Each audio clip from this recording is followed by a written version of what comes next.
Hotel వాళ్ళకి, lodging వాళ్ళకి ఈ వీడియో ద్వారా కొన్ని విషయాలు చెప్పాలనుకున్నాను. ఈరోజు మీ హోటల్ బాగా జరుగుతుందంటే కారణం మా డ్రైవరే. ఈరోజు మీ లాడ్జింగ్కి కస్టమర్స్ వస్తున్నారంటే దానికి కారణం మా డ్రైవరే.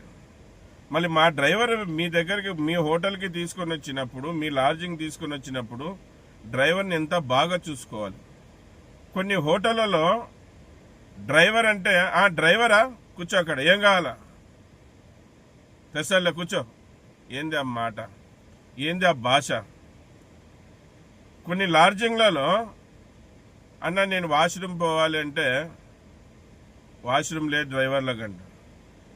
ఈరోజు డ్రైవరు ఈ హోటల్ బాగాలేదు, ఇక్కడ టిఫిన్ బాగుండదు, ఇక్కడ భోజనం బాగుండదు అంటే ఎవరు ఆ హోటల్కి పోరు, అక్కడ ఆగరు.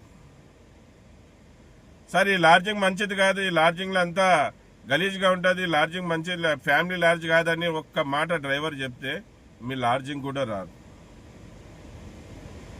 డ్రైవర్ ఏం అడుగుతున్నాడు, మీ ఆస్తులు బంగ్లాలు అడుగుతున్నాడా, అతనికి మర్యాద ఇవ్వమని అడుగుతున్నాడు.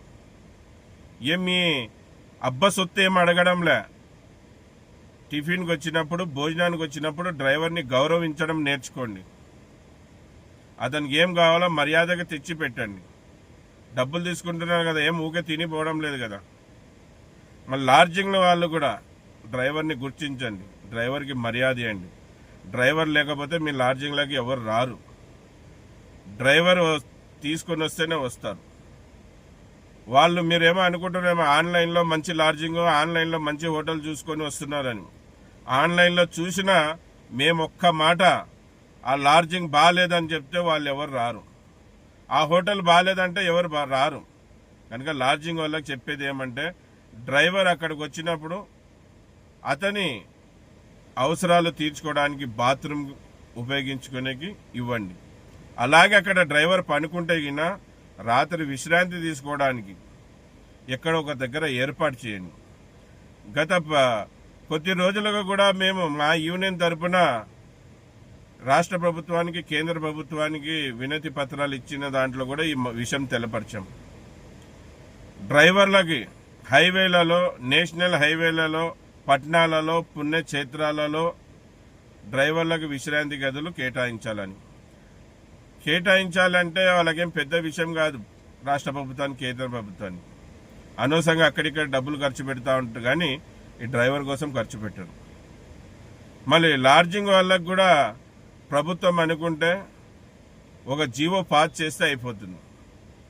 వాహనంలో వచ్చిన డ్రైవర్కి, ట్యాక్సీ డ్రైవర్ కావచ్చు, ఏ డ్రైవర్లైనా కావచ్చు, మీ లాడ్జింగ్ తీసుకొని వస్తే అతని విశ్రాంతి తీసుకోవడానికి అతనికి ఉచితంగా ఇవ్వాలని ప్రభుత్వం ఒక చట్టం పాస్ చేస్తే అయిపోతుంది.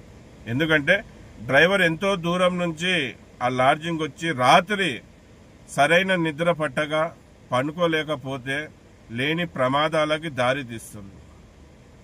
మళ్ళీ కస్టమర్స్ కూడా ఆలోచించాలి.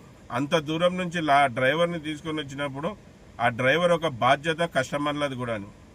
లాడ్జింగ్లో మీరు ఆన్లైన్లో చూస్తున్నప్పుడు లాడ్జింగ్ ఎలాగుంటుంది, బెడ్స్ ఎలాగుంటుంది, బాత్రూమ్ ఎలాగుంటుంది అని చూస్తారు కదా.